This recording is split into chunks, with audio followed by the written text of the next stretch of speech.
Good morning সবাইকে। কেমন আছো তোমরা সবাই? আশা করছি সবাই ভালো আছো। যে যেখান থেকে আমার এই ভিডিওটা দেখছো সবাই ভালো এবং সুস্থ আছো। আমিও ভালোই আছি। আজকে হচ্ছে তোমার মঙ্গলবার 9 তারিখ। সকাল এখন বাজে আমার ঘড়িতে 10টা 10, মানে পুরো 10টা বাজে। তো এখন থেকে আমি আমার একটা নতুন ব্লগ শুরু করছি তোমাদেরকে সাথে নিয়ে। তোমরা সাথে থাকো, আশা করছি তোমাদের সারাদিনের ব্লগটি ভালো লাগবে। তো এখন উঠে পড়েছি অনেকক্ষণ, উঠে অনেক কাজ হয়ে গেছে। রান্নাঘরে হচ্ছে বরকে আজকে রুটি তরকারি করে দিয়েছি, সে নিয়ে গেছে। তরকারি বলতে কি জানো তো, ঝিঙে আলু পোস্ত করেছি। একবারে দুপুরে আমাদের মা মেয়েরও হয়ে যাবে। রাত্রে একটু রেখে দেবো বরের জন্য, সে ভাত দিয়ে খাবে। আবার সে ঝিঙে আলু পোস্ত খেতে খুব ভালোবাসে, ওই জন্য একটু বেশি করে নিয়েছি। আমি তো উঠি একটু দেরিতে, ইচ্ছে করে শুয়ে আছি 6টা থেকে জেগে, কিন্তু ইচ্ছে করে উঠেছি দেরিতে। কথা কি বলবো, কি আওয়াজ দেখো, রাস্তার ধারে গাড়ি যাচ্ছে তো। তো চা বিস্কুট খেয়ে নিয়েছি। আজকে না স্নান করবো, পুজো করবো, মাথায় শ্যাম্পু করবো।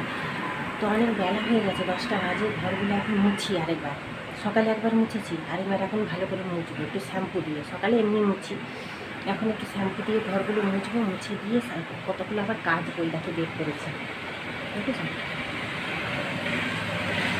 এগুলি আবার কাটবো। এক গাদা কেজি সকালে মিলে দিয়ে এসেছি, সেগুলো অর্ধেকের বেশি শুকিয়ে গেছে। মেঘটার অবস্থা দেখো, অন্ধকার হয়ে যাচ্ছে। সকাল থেকে ভালো রোদ বেরিয়েছিল, দেখা যাক এখন কেচে তো দিই, তারপর তখন দেখা যাবে। এই ধার করে ভিজিয়ে শুকনো হবে, নাহলে ঘরে রেখে দেবো। তো এখন থেকে ব্লগটা শুরু করলাম। আর বেশি বক করবো না, তোমরা সারাদিন সাথে থাকো, আশা করছি তোমাদের ভালো লাগবে। তো এই যে দেখো, এগুলো হচ্ছে কালকের জামা কাপড়, এগুলো কিন্তু শুকিয়ে গেছে। এগুলো এখন ভাঁজ করে রেখে দেবো। আর হচ্ছে এই দেখো, এগুলো বেরিয়েছে, এখন কাচতে ভেজাবো আর কি। এই যে সকালে ঝিঙে আলু পোস্ত চাউ করেছিলাম, ওর বাবা খেয়ে গেছে, মেয়ের জন্য রেখে দিয়েছি ঢাকা দিয়ে। 10টা বেজে গেছে, মেয়েকে বলছি খেয়ে নে, সে খায় না, বলছে তুমি চলে যাও স্নান করতে, আমি ঠিক খেয়ে নেবো। এই যে ঝিঙে আলু পোস্ত করেছিলাম, বরকে দিয়েছি, রুটির সাথে নিয়ে গেছে। সে ঝিঙে আলু পোস্ত খেতে ভালোবাসে, বললাম না তোমাদের। একটু বেশি করেই করে নিয়েছি, জানো তো, একটু বেশি করে পোস্ত দিয়েছি। অনেক তাড়াহুড়ো করেছি, কি বলো তো, উঠেছি 6টার থেকে, কিন্তু উঠিনি, মানে জেগে আছি, জেগে শুয়ে আছি, উঠিনি। উঠবো, করবো, তারপরে যে উঠে এত কাজ, তখন দৌড়াতে থাকি, জানো তো। দেখো রোদটা কিন্তু ভালোই উঠেছে, 10টা বাজে, কেউ বলবে অনেক রোদ। চাউটাও এখানে পড়ে আছে দেখো, কোনো কিছুই গোছানো হয়নি। যে টমেটো সসটা মাত্র ওঠালাম। কি বলো তো, রান্নাঘর গোছাতেই না আমার অনেক আধ ঘন্টা সময় লেগে গেছে। আর রান্নাঘরটা না গোছালে না আমার মন খুঁতখুত করতে থাকে। এই যে তাও দেখো, এক টুকরা দু টুকরো চায়ের টুকরো পড়ে রয়ে গেছে, দেখেছো? রান্নাঘরটা গুছাতে আধ ঘন্টা সময় গেছে। এগুলো সব আনাজ খোসা গুছিয়ে দিয়েছি। হ্যাঁ, তাও এখনও দুপুরে রান্না বাকি। সকালে ওই যে ঝিঙে আলু পোস্ত করেছি, ওই শুধু পোস্তটাই যা আছে। ডাল করব, এখনও ডিম ভাজবো মেয়ের, দুধটা গরম করে রেখেছি, গ্যাসটা মুছে নিয়েছি। কেউ বলবে আমি সকাল থেকে এত সব রান্না করেছি বলে? কেউ বলবে না। কি বলো তো, রান্নাঘরটা গুছিয়ে না রাখলে না ভালো লাগে না দেখতে। এই দেখো, একটার পর একটা কাচার বেরিয়েই যাচ্ছে। বর প্যান্টটা ঘরের মধ্যে ছেড়ে দিয়ে গেছিলো সকালে, হাফ প্যান্টটা, সেই বাসি হাফ প্যান্টটা আবার বের করে নিয়ে যাচ্ছি। দেখাচ্ছি তোমাদেরকে, চলো কতগুলো ভিজিয়েছি। ওই দেখো গামলায়, দেখেছো কতগুলো ভিজিয়েছি? আর চলো দেখবে, চলো কাল কতগুলো কেচে সকালে মিলেছি, সেগুলো শুকিয়েই গেছে। ওগুলো ভাবছি তুলে দেবো, জানো তো। রোদটা তো ভালোই আছে, এগুলো কেচে ধুয়ে মেলাতে পারলে বাঁচি। স্নান করব, মাথায় শ্যাম্পু করব, পায়খানা বাথরুম ঘষবো, একটু দেরিই হবে আজকে স্নান করতে। কারণ হচ্ছে কয়েকদিন হচ্ছে যাবত পুজো করিনি, পুজো করতেও দেরি হবে। তাও দেখো না, তাড়াতাড়ি তাড়াহুড়ো যতই করি, সেই 10টা বেজেই গেল। এই দেখো কতগুলো জামা কাপড়, দেখেছো? এই চাদরটা হচ্ছে ওই যে বালিশ টালিশে ঢাকা দিয়ে রাখি ভাঁজ করে, এই চাদরটাও কেচে দিয়েছি। এই যে দেখেছো? তো চলো ঘরে যাই এখন। এই হলো, স্নান করলাম, পুজো করলাম, ঠাকুর বাসন সমস্ত মাজলাম, যেহেতু 3-4 দিন পুজো করিনি।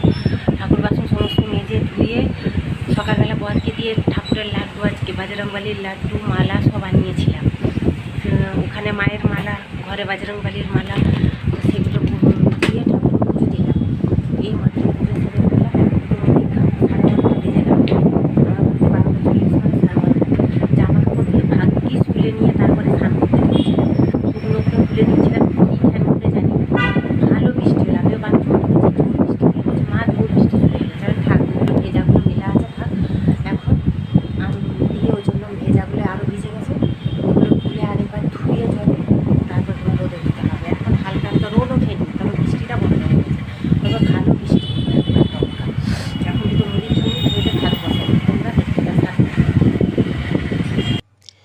এই দেখো বর্মশাইকে সকালবেলা ঠাকুরের ফুলমালা আর হচ্ছে তোমার লাড্ডু আনিয়েছিলাম, তার সাথে 2 আটি শাক আনতে বলেছিলাম। এতদিন তো যাবৎ বাজার করছে, তাও শাকগুলো দেখে চিনতে পারেনি, শাকটা ভালো না জানো তো। তাও 1 আটি শাক কোনো রকমে বেছে ভাজা করেছি। এই যে ঝিঙে আলু পোস্ত, মেয়ের জন্য ওই যে একটু ডিম ভেজে রেখেছি। আর আমি যেহেতু আজকে মাছ ডিম খাবো না, ওই জন্য মাছ করিনি। আর এই দেখো শাক ভাজা, পেঁয়াজ রসুন দিয়ে শাক ভেজেছি। মা মেয়ে তো খাবো এখন, রাতে তো ওর বাবাকে আর শাক দেবো না, তো ওই জন্য হয়ে যাবে। আর এই যে ডাল করেছি অল্প করে, এই ডালই দেখবে থেকে যাবে, কালকে খেতে হবে আবার। তো যাই হোক, এই যে বেলা অনেকটাই হয়ে গেছে, মেয়ে গেছে স্নান করতে এই সবে 1:30 বাজে মতন। তো গুড ইভিনিং সবাইকে। এসছি হচ্ছে বাড়ির সামনে, বেশি দূরে না, একটু দূরে কৌশল্যার ওখানে স্পেন্সারে, একটা শপিং মলের মতন ছোটোখাটো ছোটোখাটো, খুব বড় নয় কিন্তু। এসেই মেয়ে আগে তার নিজের চকলেটের দিকে গেছে, বলছে মা একটু চকলেটগুলো আগে দেখিয়ে আসি। তো যাই হোক, আমি এসছি একটা কাজে, আমাদের একটা বিয়ে বাড়ি আছে, তোমাদের বলেছিলাম আগেও, ওই বিয়ে বাড়ির জন্য কিছু কিনবো। তো বর কবের থেকেই বলছে যাও একটু কিছু কিনে নিয়ে এসো, কিনে নিয়ে এসো, দেখা যাক। অবশ্য যার বিয়ে না, তার দিদি হচ্ছে আমার মেয়েকে হিন্দি পড়াতো। সেই হিন্দি মিসের গত বছর বিয়ে হয়েছে, 1 বছর 2 মাস 3 মাস হলো। সেই মিসের কিন্তু আমি এখান থেকেই কিনে নিয়ে গেছিলাম জানো তো। তো যাই হোক, এই যে মেয়েকে দেখাচ্ছি, দেখ মানে এটা ওটা সেটা, কিন্তু কি বলো তো, আমাদের তো সমস্তই মানে গ্রসারি কেনা হয়ে গেছে। মেয়ে এসেছিলো, মেয়ে বলছে মা পাউরুটি নেবো। গতবারে পাউরুটি কিন্তু খুব সুন্দর ছিল, দেখে গেছিলাম। এবারে দেখছি এসে পাউরুটিগুলো একদম ভালো না। মেয়ে তাই বলছে মা পাউরুটিগুলো ভালো না, নেবো না এবারে। আমি থাক তাহলে বাদ দিই। ওই যে পাউরুটিগুলো দেখছে দেখো, আর পাউরুটি সেরকম ভ্যারাইটিও পেলো না, শুধু ওই পিৎজার পাউরুটি আর হচ্ছে কুলচার, এই যে দেখো না লেখাই আছে। আর আর পিস কাটা পাউরুটিগুলো আছে।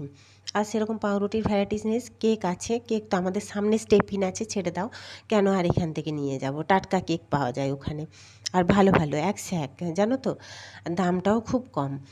তো যাই হোক, এই যে ঘুরে ঘুরে দেখছিলাম এই পাস্তাগুলো ম্যাক্রোনিগুলোর কি দাম গো এখানে।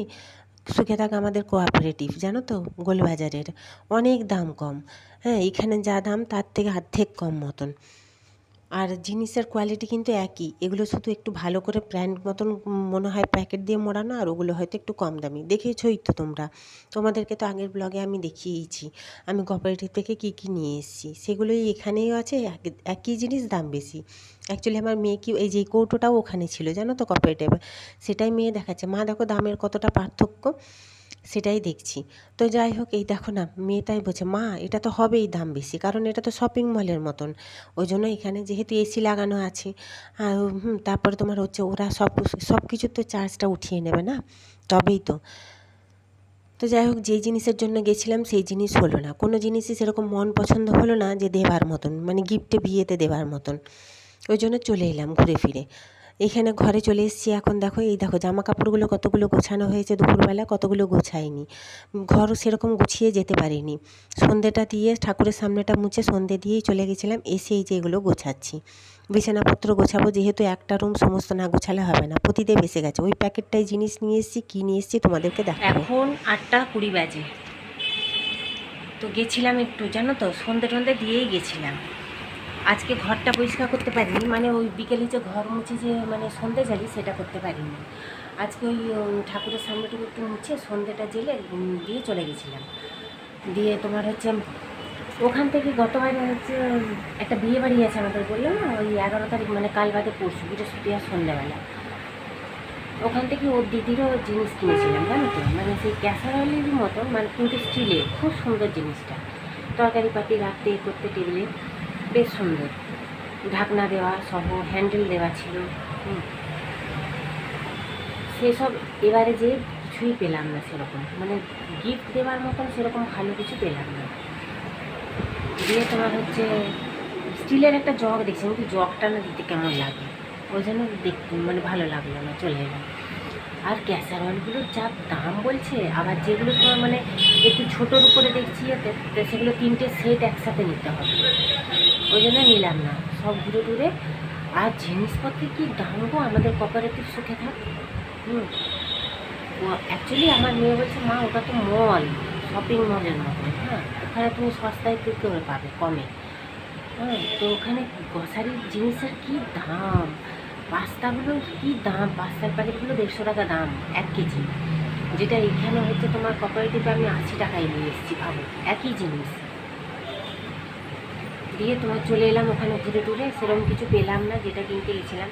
বেড কভারগুলোরও মানে যাচ্ছে তাই বেড কভারগুলো 600 টাকা, 650, 700 টাকা এরকম যাচ্ছে তাই, মানে জাল জেলে সিনথেটিকের ওপরে বেড কভারগুলো। হ্যাঁ, পছন্দ হলো না, চলে এলাম। এসে বাড়ির সামনের এই দোকান থেকে তোমার বেকার গেলাম, অতটা সময়ও নষ্ট, গাড়ির তেল নষ্ট। এই কৌশল মোড়ের ওখানে স্পেন্সারে গেছিলাম, শপিং মল একটা ছোটো, বিগ বাজারের মতন ছোট্ট খুলেছে, ওটা অনেক দিনই খুলেছে। ওখানে গিয়ে, এখন তো বিগ বাজারটা আমাদের এখানে বন্ধ হয়ে গেছে, তো ওখানেই গেছিলাম। দিয়ে এসে এইখান থেকে নিলাম, এই আমার বাড়ির সামনে বলছি না, এই সামনের দোকান থেকে নিয়ে নিলাম। বেড কভার নিয়ে এসেছি জানো তো, একদম সেট, বাস বালিশ আছে, মাথার বালিশের সেট, বেড কভার নিয়ে এসেছি। মেয়ের পছন্দ ওই রকমই নিয়ে এসেছি। কী নেবো কিনে, আর ওরা তো মানে নন বেঙ্গলি, বিহারি ওরা, ওদের তো আমাদের শাড়ি টাড়ি পছন্দ খুব একটা হবে না, সেই শিফন সিনথেটিক এসব, আর কীরকম নেবো ওর জন্য নিই। দিয়ে তো একটা শাড়ি আছে তাঁতের ভালো, বর বলছিল ওটা দিয়ে দাও না, আমি তো ওরা শাড়ি ওরকম পরে না। দিয়ে তোমার হচ্ছে দাঁড়াও ব্যাক ক্যামেরায় দেখাচ্ছি। তো ওই বেড কভারটা নিলাম, মেয়ের পছন্দ হলো মা এটা নাও, মিকি মাউস মতন আঁকা আছে, আমার পছন্দ হয়েছিল আলাদা, মানে একই কোয়ালিটি একই দাম, দামটা নিল 560 টাকা, খুব একটা বেশি নয়। আমি মোটামুটি রেঞ্জেরই খুঁজছিলাম, অবশ্যই সেরকম রেঞ্জেরই দেখালো। 560 টাকা নিলে ভালো হয়েছে, খারাপ নয়, আঁকা করে কোয়ালিটিও খুব একটা খারাপ নয়, আর খুব মানে হাই ফাইও নয়। 560 টাকায় আর আজকালকে যুগে কী হয় বলো। তো যাই হোক, বর এসে গেছে, এসে একটু জল বিস্কুট খেয়ে সে বললো আমি একটু ঘুরে চলে আসি এখান থেকে। আমি ঠিক আছে যাও ঘুরে এসো। সে গেছে ছোটো গাড়িটা নিয়ে বেরিয়ে, মেয়েকে জিজ্ঞাসা করলে কিছু খাবি, মেয়ে বললো না, তো তাকে একটু মুড়ি দেবো ভাবছি মেয়েকে, একটু সেও ভাজা টেউ ভাজা আছে, আলু ভেজে দেবো, না হলে দেখি দুপুরে তো ভাত খেলোই না জানো, ওই ডিম ভাজাটুকু খেলো, আমার সাথে এক গাল মাত্র ভাত খেয়েছে। তো এত ভাত আছে, তরকারি আছে, ডাল আছে, একটু ভাবছি ঢ্যাঁড়স ভাজবো অল্প করে, ওর বাবাও খেতে ভালোবাসে, ও ভালোবাসে, একটু ঢ্যাঁড়স ভাজবো, আর ওর বাবাকে একটু ডিম ভেজে দেবো, দিয়ে তিনজনেই ভাত খাবো। অনেক ভাত আছে জানো, ডাল আছে, পোস্ত আছে অনেকটা, ঝিঙে আলু পোস্ত, আর কি দরকার বলো তো। ওই জন্য রুটি ফুটি করবো না, কিছু না, শুধু একটু ঢ্যাঁড়স ভাজবো, ওর বাবার জন্য একটা ডিম ভেজে দেবো, একটা কি দুটো ডিম ভেজে দেবো, সে এখন পরে করবো, 9টা বাজুক। এখন নিজে বসে আছি, ঘর দুয়ার এসে ওই যে দেখালাম তোমাদের, জামা কাপড় গুছালাম, বিছানাপত্রই দেখো সমস্ত গুছালাম, গুছিয়ে এই যে চাদরগুলো হালকা হালকা দেখছি এখনও ভেজা, ওই জন্য মিলে রেখেলাম চেয়ারের মধ্যে। আর কেচেছি তো অনেক, সকালবেলা এমন বৃষ্টি হলো, সমস্ত মানে ভেজাগুলোই অবশ্য ভিজে গেল, আবার সেগুলোকে আবার পুজো টুজো করার পরে আবার ধুয়ে নিলাম। যাই হোক, তারপর থেকে আর বৃষ্টি হয়নি, যাই হোক শুকিয়ে গেছে, হালকা একদম হালকা ভেজা। তো ওগুলো এখানেই মেলে দিয়েছি, একটা খাটের বাঁকে মেলা আছে, শুকিয়ে গেল, কোনো অসুবিধা নেই, এক্ষুনি শুকিয়ে যাবে। তো তোমাদের বেড কভারটা দেখাই, অনেকক্ষণ বক বক করে ফেললাম, বেড কভারটা দেখিয়ে দিই। দাঁড়ো, এই দেখো বেড কভার নিয়ে এসেছি জানো তো, তোমার হচ্ছে সেট একদম, মাথার বালিশের দুটো আর পাশ বালিশের কভার সহ। এই কালারটাই মেয়ের পছন্দ হলো, আর এই ডিজাইনটা, কারণ হচ্ছে মিকি মাউস হয়েছে পুতুল পুতুল আঁকা আছে, টেডি বিয়ার মতন, এই জন্য মেয়ে বললো মা এটাই নাও, তাই এটাই নিলাম। আমার কিন্তু বেবি পিঙ্ক কালারের প্রিন্টেডগুলো পছন্দ হয়েছিল, ফুল ফুল পাতা পাতা যেগুলো আঁকা, মেয়ে বললো না আমার, তাই ওই জন্য এটাই নিলাম, দাম একই জানো তো। তো এইটাই নিয়ে এসেছি, এটা এখন গিফট র্যাপার, কিন্তু বাড়িতে অনেকগুলোই আছে, দেখা যাক। মেয়ে বলছে মা কালকে সকালে আমি দেখবো, প্যাক করে দেবো। হ্যাঁ ঠিক আছে থাক, বৃহস্পতিবার তো এখনও দেরি আছে, আজকে তো সবে মঙ্গলবার। তো কেমন লাগলো তোমাদের, তোমরা কিন্তু জানিও বেড কভারটা। আমার তো ভালোই লেগেছে, খারাপ না, কোয়ালিটিও ভালো। এই দেখো একটু জল মুড়ি নিয়ে বসেছি, একটু সেউ ভাজা নিয়েছি, এক গাল, এতটুকু খেয়ে নিই। এখন ভাত খেতে খেতে সেই 10টা 10:30, কারণ হচ্ছে প্রতিদেব বেরিয়েছে, কখন ঢুকবে কোনো ঠিক নেই, কোন দিন হয়তো এক্ষুনি ঢুকে যাবে, আবার কোন দিন হয়তো 10টা বেজে যাবে। ওই জন্যই মেয়ে বললো মা আমারও খিদে পেয়েছে, তো ওকে বললাম বাইরের কিছু খাবি না, না ওর বাবাও বললো, ও খেলো না। রাত্রি 10টা 19, খাওয়া দাওয়া হয়ে গেছে, বরকেও খেতে দিয়ে দিয়েছি। সে আবার মানে ঘরে আসার সময় যেন হাতে করে দুটো চপ নিয়ে এসছে, সেই চপকে হচ্ছে পেঁয়াজ কুচিয়ে সামান্য সর্ষের তেল নুন দিয়ে মাখিয়ে দিতে হলো, সেইটা দিয়ে ভাত খেলো। ঝিঙে আলু পোস্ত ছিল, ডাল ছিল, একটু ডিম ভেজে দিয়েছিলাম, আর হচ্ছে তোমার ঢ্যাঁড়স ভেজেছিলাম, সেই ঢ্যাঁড়স ভাজা একটু আবার রয়ে গেল। মেয়ে কিছুই খেলো না রাত্রে, সেই যে সন্ধ্যাবেলা মুড়ি খেয়েছিল, আর কিছু খাইনি। তো যাই হোক, আমিও খেলাম একটু ভাত, একটু ঢ্যাঁড়স ভাজা, ডাল আর ঝিঙে আলু পোস্ত দিয়ে, তো এখন অনেক রাত হয়ে গেছে, 10টা 19 বাজে। আজকের ভিডিওটা এখানেই শেষ করে দেবো। গ্যাস মোছা হয়ে গেছে, বাসন কুসন সমস্ত ধুয়ে উপর করা হয়ে গেছে। তো হচ্ছে তোমার বিছানাপত্র গোছানো হয়ে গেছে। মেয়ে হচ্ছে শুয়ে শুয়ে ফোন ঘাটছে, ওর বাবাও তাই। লাইট জ্বলছে, এখনও মশা মারার ধূপটা জ্বালানো হয়নি। এত মশা না গো, ঘরের সামনে এপাশে নালি ওপাশে নালি, তাহলে দুদিকে নালি হলে এখানে এরকম তো হবেই বলো। ওই যে বলছি না, ঘরের পজিশান এতই বাজে, আর এখান ছেড়ে যাবোই বা কোথায় বলো। তো যাই হোক, তোমাদের সবার কাছে একটু অনুরোধ, ছোট ছোট ভাই বোন দাদা দিদিদের কাছে, যে তোমরা একটু সাপোর্ট করো। তোমাদের সাপোর্ট আমার ভীষণ দরকার। তো যাই হোক, আজকের ভিডিওটা কেমন লাগলো তোমরা জানিও। যদি ভালো লেগে থাকে একটা লাইক কমেন্ট সাবস্ক্রাইব করে দিও, আর হচ্ছে একটু সাপোর্ট করো। টাটা, গুড নাইট সবাইকে। দেখা হবে আবার একটা কালকে সকালবেলা নতুন ভিডিও নিয়ে।